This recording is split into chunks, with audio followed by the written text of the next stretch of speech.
Today's guest on the Raphael's Ephemeris astrology interview is Melanie Reinhart, whose many years of experience includes teaching, public speaking, and writing. She's a Bachelor of the Arts and has been a professional astrologer since 1975. Not only that, she's obtained a prize-winning diploma from the Faculty of Astrological Studies in Great Britain, whom she also serves as a patron, as well as gaining the Charles Harvey Award for Exceptional Service to Astrology. Among her many excellent published works are Chiron and the Healing Journey, which originated in 1989, and more recently, Chiron, Saturn, and the Centaurs from 1996. And it's the Centaurs which are the main subject of today's interview. Melanie, good afternoon. Well, good afternoon, James. It's lovely to be talking to you. Anyway, tell us something about your work in astrology. At the present time, is there anything new we should know about? Yes. Well, at the moment, what I've been concentrating on is I started my own little publishing imprint called Starwalker Press. So I'm just doing some revision of my existing books and getting them all out into the digital formats. Yeah. In preparation for hopefully writing some new material, yes, which I look forward to a lot, but I want to get all of this out of the way first. So it's quite a lot of technical work, but also very satisfying. Now, can you tell me how you first became interested in astrology? Yes, I enjoy saying this because I first became connected, let's say, with astrology, yeah, when I was 10 years old, and that so happened because I was off school because I'd broken my arm, yeah, and found my way to the local library, having pleaded off school as much as I could, right? Yeah. And this was Rhodesia, as it was then called, in a kind of pre-war situation, with sanctions and, all kinds of stuff happening. Yeah. And anyway, it was very much a kind of agrarian economy. So the National Library had one shelf about a meter long, yeah, of philosophy, psychology, and religion. And that was basically the sum total. Mind-blowing for those of us who've lived in London. Yeah. And anyway, on that shelf were, a few things like some work of Freud and Jung, yeah, and things like the Bhagavad Gita and Theosophy and so forth. And I started systematically working my way through this shelf. And amongst the books was a small book on astrology, and I wish I could remember what the title and author was, but I can't. Anyway, I vividly remember opening this book, standing there with my arm in plaster. Yeah. And my first reaction was indignation. Imagine, this 10-year-old kid. And indignation because I knew somehow that there was way more to it than was being expressed in this little book. Yeah. So as a Sun in Gemini person, my curiosity was instantaneously engaged. So I learned all of the sun signs and the dates that went with them. Yeah. And then I systematically asked every single person who crossed my path when their birthday was, mm-hmm, and started to just try and look and watch and observe and see for myself, what is this? Anyway, I went on like that for years, and eventually I did go down to Cape Town to attend university. And when I was there, a friend gave me, I think it may have been a birthday present, of this marvelous little book by Dane Rudhyar called The Pulse of Life. Yeah. I still think it's one of the greatest astrology books ever written. Yep, it is inspirational. Yeah, it is. And I remember opening the book at my sun sign, of course, we would all do that, and being stopped in my tracks by the depth and the beauty of what was written there. I remember standing there weeping, reading this book. It was fantastic. And in that moment, I kind of dedicated myself to really following where this extraordinary path of knowledge would take me. Mm. And I did, And eventually I relocated to England And I also had the enormous good fortune and serendipity, I have to say. I lived in a spiritual community for a number of years, and unbeknown to me, the man who was the facilitator of this community at that time was the manager of a small publishing company called Cervera. They still exist. Yeah. But they, way back, had been the first people to take Rujar's work seriously enough to start putting it all into print. And so in the community was like the complete works, first edition of Dane Rujar's material, which I devoured. So I had a very kind of specific diet of astrological nourishment in those days, and I just feel very grateful for that. Yes, you would. And then for many years, I literally just was immersed in Rujar, and then, of course, taught myself how to calculate. And then I had the ideal laboratory type situation of observing people I was close to, people whose lives I shared, with a lot of intense things happening. So that was basically my field study, apprenticeship type of thing in astrology. And it was after that that I then went through the faculty course, by which time I was already working professionally. So it was a kind of strange back to front way of doing things, but that's how it happened. So when you were observing all these other people, I mean, you must have stopped to think sometime, how does it really work? Yeah, I did. And I still ask that question, and I still don't know, because there is no explanation in large quote marks that I have ever come across that makes any sense to me, frankly. Like, it doesn't really matter what the orientation is by way of people explaining. It can never go far enough to really touch the profundity of what you see with your own eyes and your own capacity for discernment when you actually study astrology in depth. And there's no substitute for that, What I am aware of is, of course, down the ages, astrology being such an ancient art, down the ages it has been, as it were, explained in one way or another that kind of fit the prevailing worldview of that culture and those times. And all of that is very interesting to me, but it still doesn't really crack it, No. I prefer to sit in wonder at what is, to me, the living mystery of astrology. Yeah. And I love the way in astrology, for me, it is a living mystery, and I work with it every single day almost. But that said, it also requires a lot of good, solid left brain work, the maths, the technical stuff, being organized with your thoughts. And then, of course, if you actually work at it, like any job you do, you have to be reasonably organized with stuff like filing and, all that. So it's a high demand job, I think. And I'm happy to tinker around with just, as it were, keeping the show on the road and what effort that takes, and allow the living mystery to just be there. I'm always looking for a robust explanation that would silence the critics, but I think I agree with you basically. There probably isn't one. There is no way of, you can't convince anyone by argument that it works. No, you can't. No, absolutely. I do agree, James, I really do. And what I also know, I'm more or less repeating myself here, but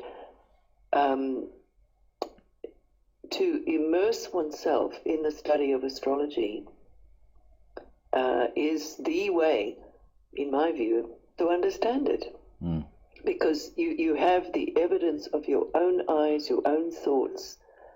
You can see the stuff happening and working, and that's good enough for me. And I love the fact that, at least I believe, it can't really be explained, because we do live in a world, the contemporary world, we're big on explanations and stuff. And, I have another kind of view here about the critics, right? Yeah.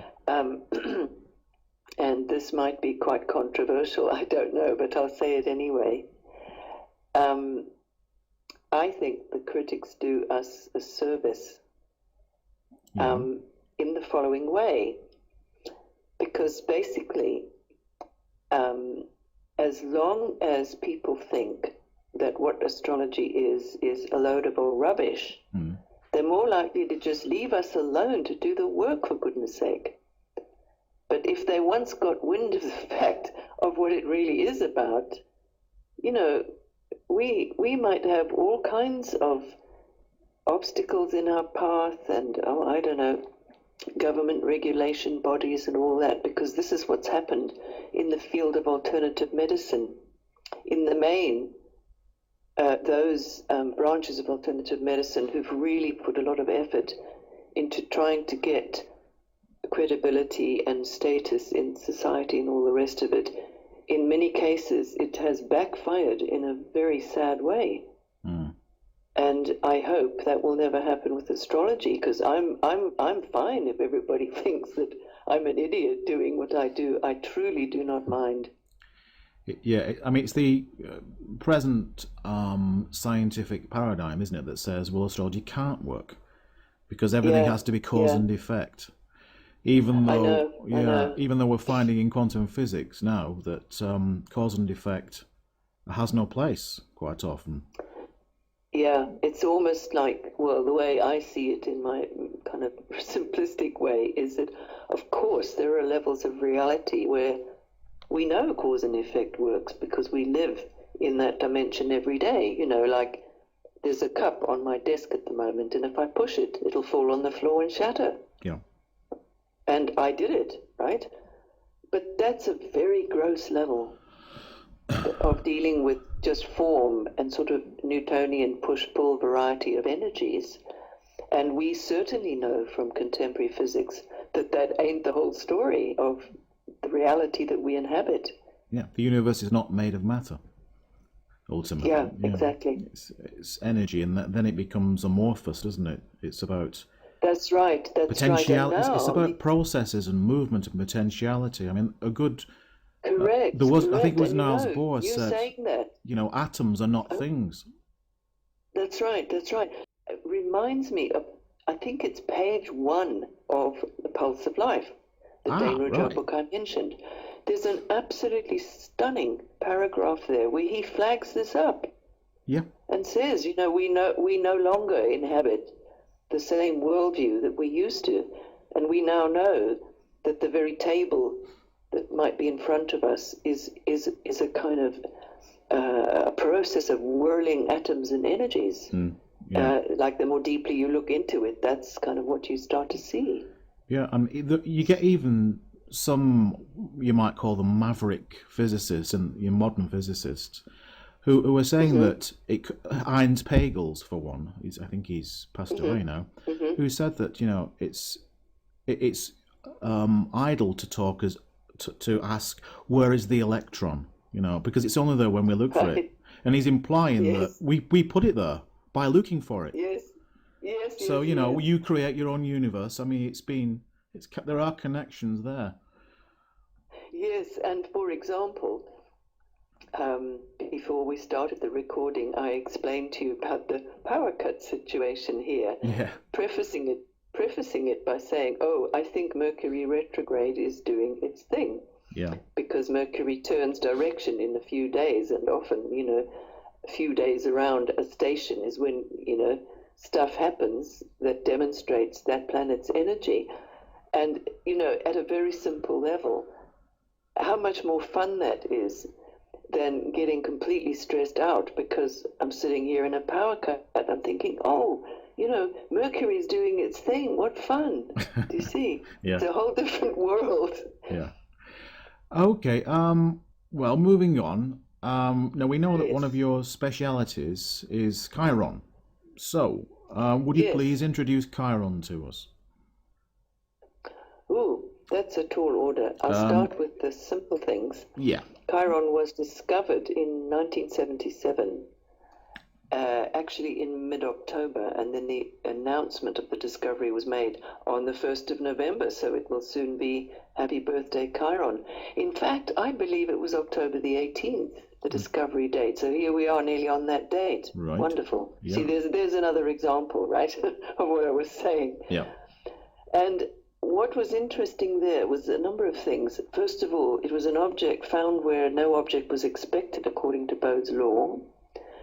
And it was therefore difficult to categorize. They didn't know what it was. So it was too small, they thought, to be a planet. It wasn't in the right place according to Bode's law, etc. And so officially it was first called a planetoid, which means a planet-like object. Right. And it was also named by the guy who discovered it. Now, that doesn't always happen. The more usual process is there's a big international body called the IAU, the International Astronomical Union, and they are the guys who do all the numbering and the naming of the objects that are now being discovered thick and fast as we speak, right? Yeah. And they have a big conference once a year, and decisions get made and things get named. But it's rare that the discoverer would choose a name and that would stick or get voted in kind of pretty much immediately. But that's what happened. And the guy who discovered it, his name was Kowal. Yeah. He named this object Chiron because it was discovered in between Saturn and Uranus. And it so happened, in quotes, here we go with the serendipity, this fellow was quite knowledgeable about mythology. So he figured, well, if the two objects either side of this thing are Saturn and Uranus, and that's Kronos and Uranus in the Greek pantheon, well then Chiron has to have something to do with that lineage. Yeah. So because it was kind of a maverick, weird thing that nobody quite knew what it was, he named it Chiron, because Chiron isn't part of the central Olympian lineage in Greek mythology. He was conceived when Kronos, his father, and his mother Philyra, who was a nymph, they were both in their horse form. So when Chiron was born, he came out as a centaur. Now, that's one version of his parentage. There is another version, which is, there's a whole genre of centaurs out there who were descended from Ixion. And this is very interesting because in the Greek mythology, there are thousands of centaurs, and they are known as a kind of wild, unruly bunch, a kind of maybe out of control football crowd type of thing. That's right. But amongst that lot, there are a few of them who have individual parentage and lineage as well. And those are the ones that are more individuated, let's say, than the great unwashed mass, let's say, of centaurs who prowl around and rampage through wedding parties and take the wine and take the bride and generally make mayhem. Yep.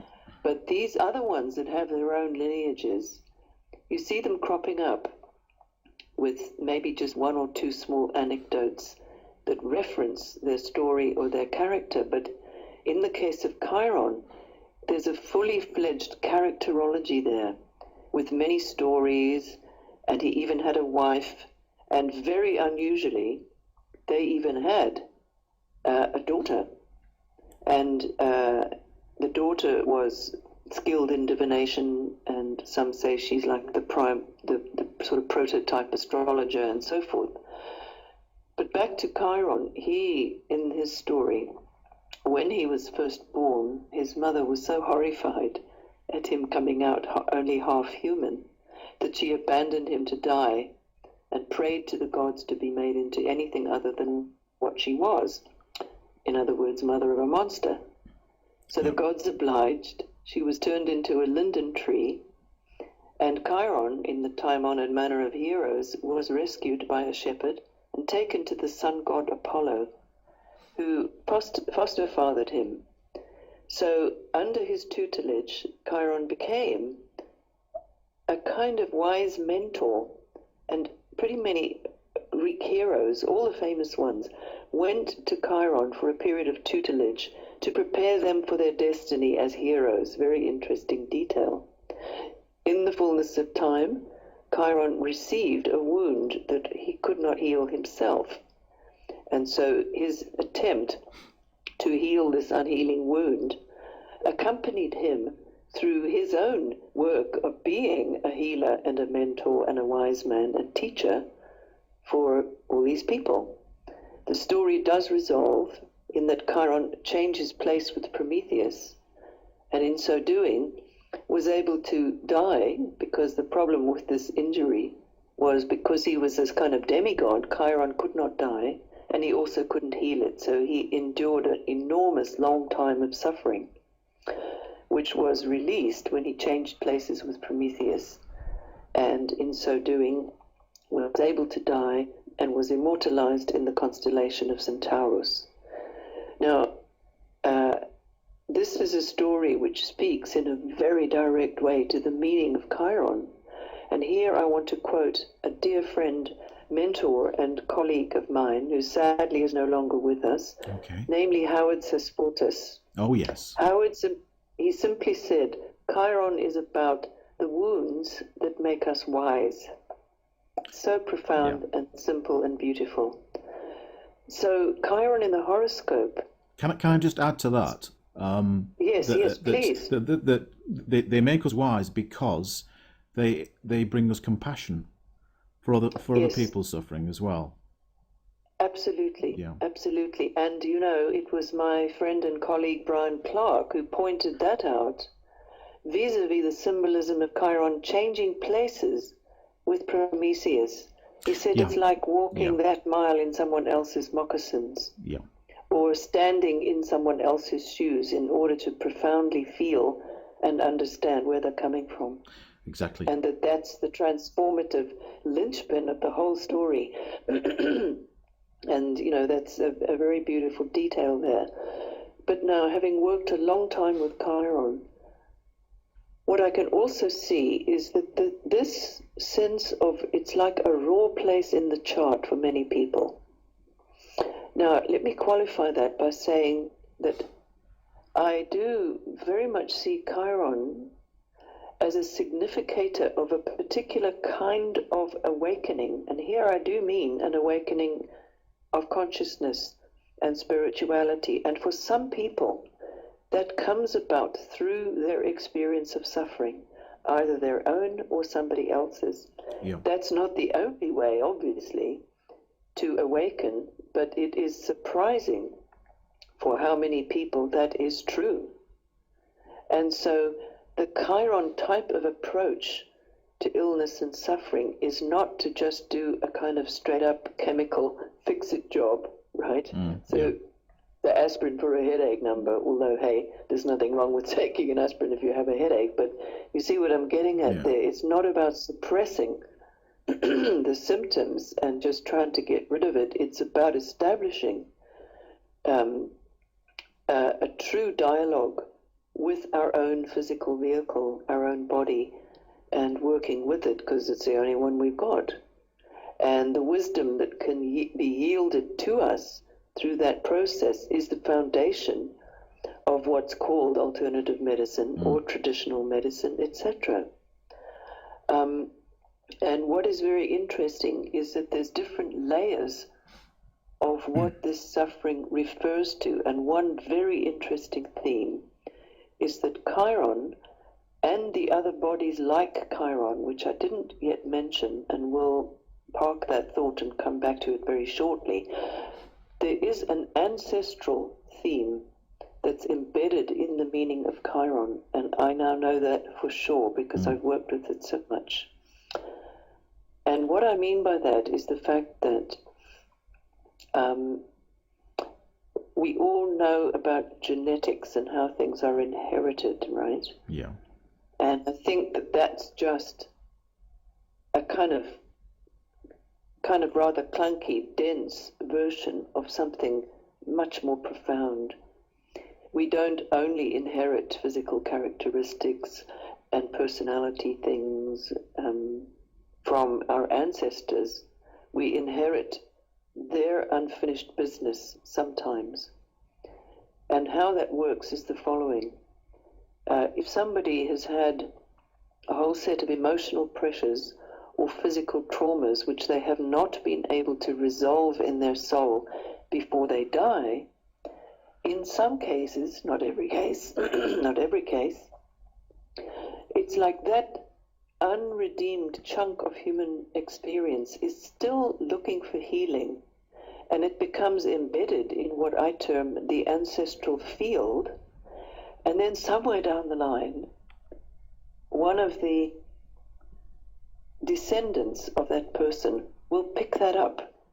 Now here, looking at it in a kind of storyline way, I would say we could perhaps imagine that on the way in to incarnation, we maybe like agree a task list with however this works, right? Our higher self or some kind of presiding force. We agree a task list of things that we're going to do. And here I don't mean only things like, well, I want to go to college and, become a nurse or teach people or, whatever. It's the task list of the soul. Now that is what I call the invisible work. And there are people whose lives are much more strongly focused around that than external achievement. And so never let the former be disparaged at all, because the recognition of this ancestral theme is actually natural for people. This is not something that I would ever impose on someone I'm talking to, because I don't have to. They tell me that this is what they're thinking, and almost like behind a kind of cupped hand, like, wow, I wouldn't say this even to my wife, husband, sister, brother, etc., because they would think I was nuts. Yeah. But we know in our souls about this kind of subtle spiritual continuity, and it's only when that gets intercepted by a prevailing worldview that isn't too user-friendly for those natural wisdoms that abide in all of us, that there's a kind of a mismatch. But this ancestral theme is extremely powerful, and what I've noticed is that since I started practicing astrology, the world has gone into progressively more and more chaos, really, globally speaking. Yeah. And there's been lots more international travel, lots more people relocating to places way away from their birthplace. And so there's a lot of cultural cross-fertilization and impact. And when that happens, it starts to pull the plug on all of these ancient ancestral patterns. And then, all being well, people find a way to work with that stuff.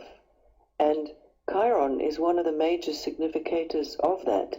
And as well, you see, in 1992, another object was found that behaved in a very similar way to Chiron. And eventually, after some discussion and, hoo-ha, it was called Pholus, Pholus.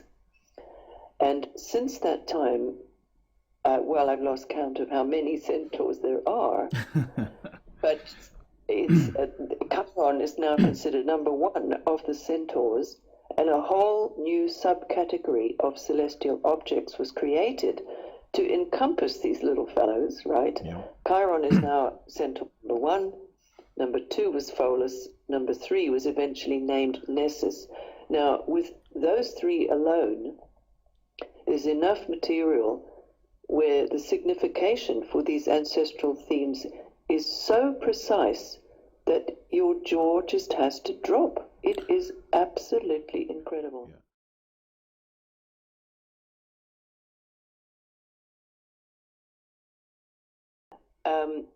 Around Chiron, there are often experiences of vulnerability, rawness, or suffering. Yeah. As well as there is often indicated some kind of really strong gift, and they kind of go together. And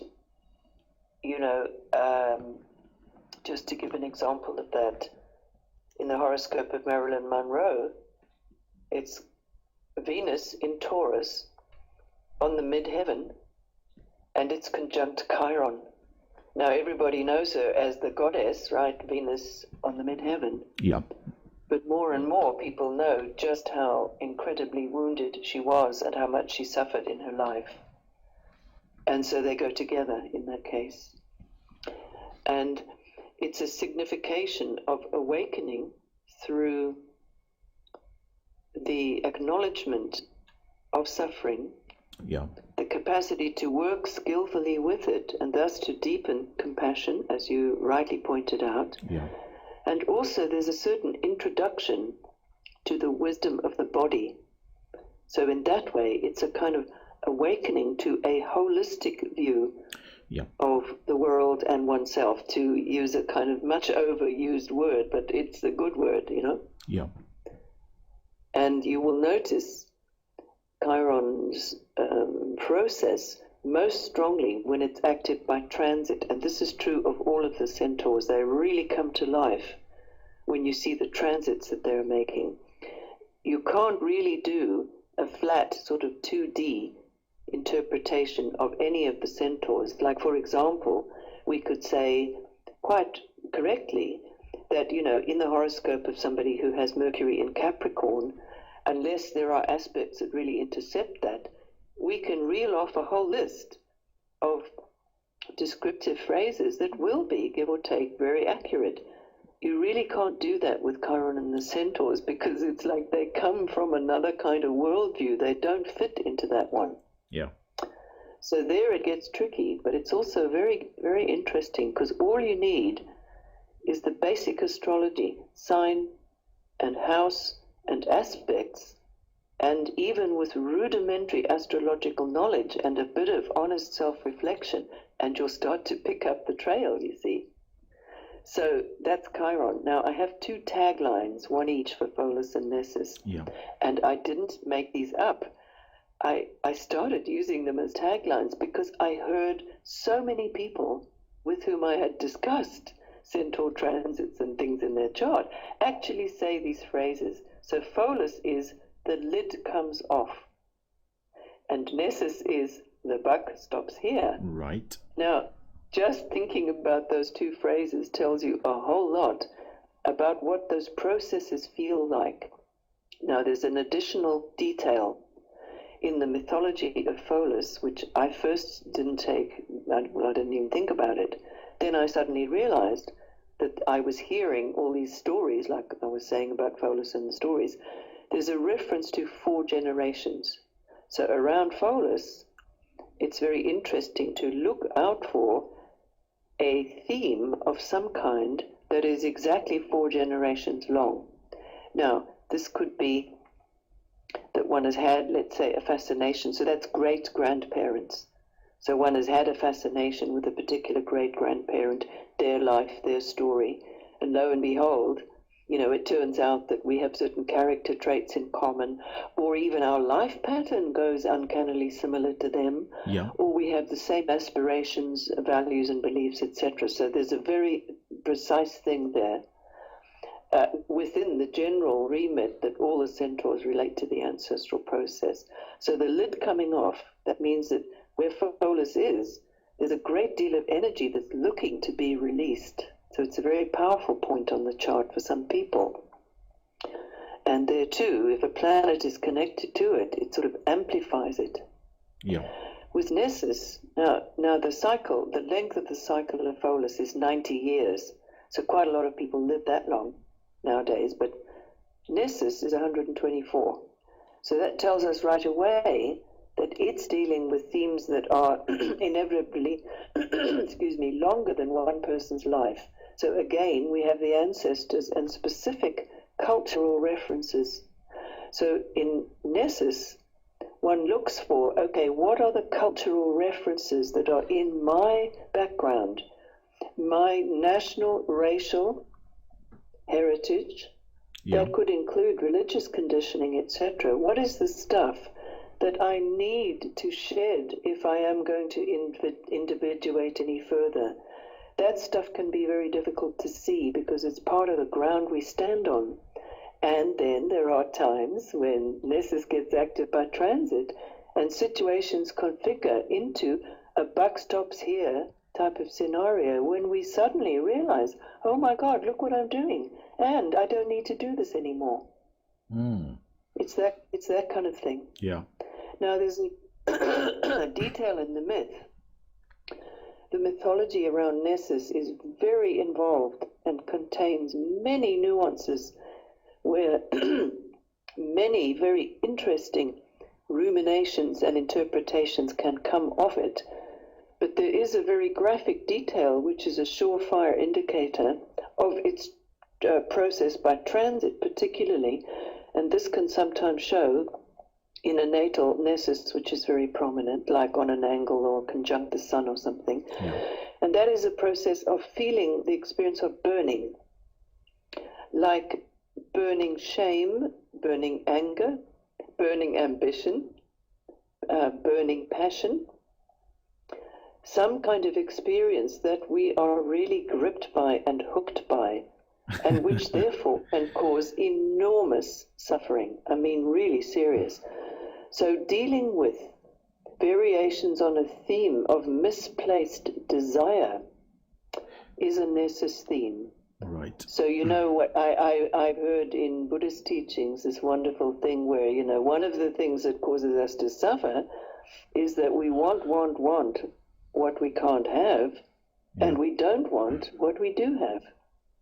Right. And in the middle of that is some kind of middle ground, which eventually, if the heat is turned up enough, that's about the only place we can go.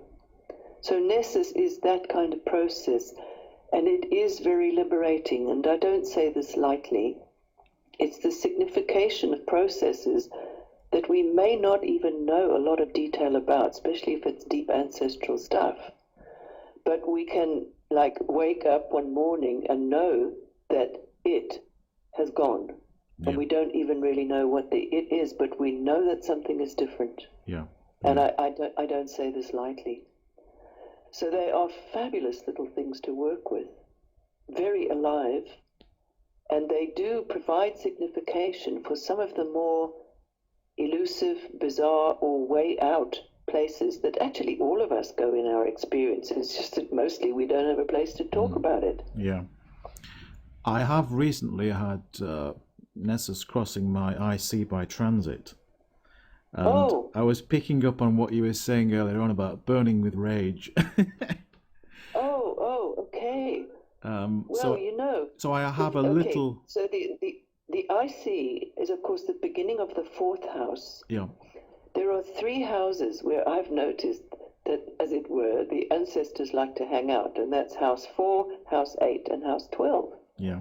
So if a centaur goes into one of them by transit, I would immediately become curious about that very theme to do with ancestors. And, for example, you say that you have, that you know the experience of burning rage. Yeah. In the field of this transit. Now, I would immediately wonder whether you had tapped into a residue of similar type feelings coming down the ancestral line. And I would never lay claim that is what's happening or anything, but that is what I would be curious about. And what I also know with this kind of stuff is that if one turns one's own process of inquiry towards these kind of areas, then if there is anything to be learned or discovered in that way, well, it presents itself through a dream, a reverie, a synchronicity. It's absolutely magical. And I briefly want to give you an example of this from my own life. Okay. Long story short, I lived in London for 22 years, and then I relocated to Bedfordshire. How and where doesn't exactly matter, except I was perplexed as to how I ended up there, because it all happened through synchronicity rather than planned. Wind forward about 8 years, and all around a station of Chiron, which then was transiting in my 4th house, well, I only discover that my father was born in Africa, right? So, but my father's mother was born and baptized in a village about 15 minutes away from where I'm now living. Now, already that's amazing, but what is spectacular is that nobody in the family, including my father, had known where she had come from, which seems incredible, but that is the case. And I picked up the trail through some synchronicities and a dream and some help from some old maps on the internet, and eventually getting the birth certificate from, the GRO, the Government Records Office, etc. And it had all these amazing ripples throughout the whole family when that was discovered. It was just incredible. Yeah. So it got to be absolutely literal. Yeah. And in the course of the process of finding that out, I began to understand some different things about my own heritage of relocation and travel, long distance travel, etc., you see. Yeah, I get that. Closing on the centaurs here, would you again say for the benefit of students, if we wanted to interpret our birth chart, which one should we include? Obviously Chiron. Which of the other more recent centaurs would you include? Yeah, that's a very good question, because there's more than 30 of them now. Yeah. And although not all of them have been named, they will be in due course. I personally work routinely with Chiron, Pholus and Nessus, because to me there's lots of meat on the bone there, and they really seem to speak. Exactly. Now, that said, and this may surprise perhaps some people listening to this, do you know, I very, very rarely offer any kind of interpretation of these guys. Yeah. And the reason for that is that I've found that it is way more fruitful to engage in a simple discussion with the person and to ask some questions. Yeah. And what I've found is that if there is material of the kind that I've been referencing that is looking to be spoken about in half a minute, you're in there with signification coming so thick and fast that you, as the astrologer, are completely mind blown by what you're hearing, because it just tallies up with your basic astrology. Yeah. Yeah. So there's almost like, I guess, Pholus and the lid coming off kind of thing. So what I always say to students when I'm teaching about these guys is, don't worry if you think that you don't understand the centaurs. Just stay with the basic astrology and listen to what people are saying.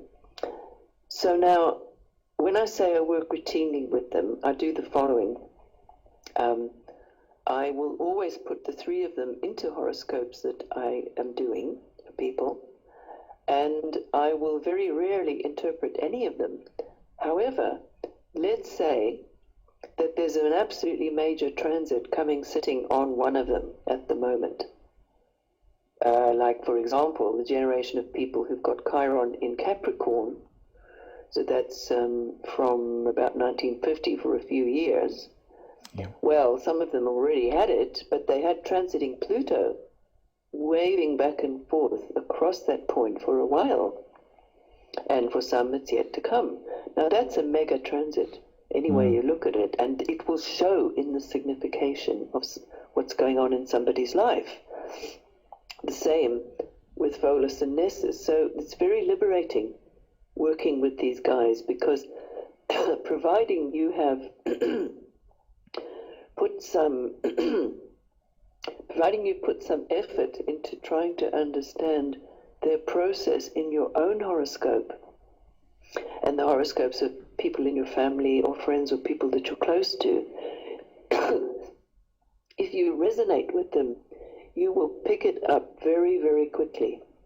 And then once that door has opened, you will be likely to find that Next time you want to speak with somebody about their horoscope, lo and behold, there's a Centaur with a major transit on it. Or they have, let's say, Chiron going over their ascendant. So there is the little arrow of the Centaur pointing in the horoscope and saying, look here. Exactly. Look here. There's something happening there. And the fact you don't know what it is, I mean, God, that's so liberating.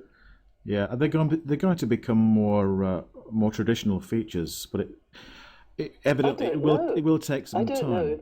I don't know if they will or not, James. Yeah. And I tell you why is because the processes that they signal, in my view, are the accompaniment to a particular threshold of awakening that some people cross in their life.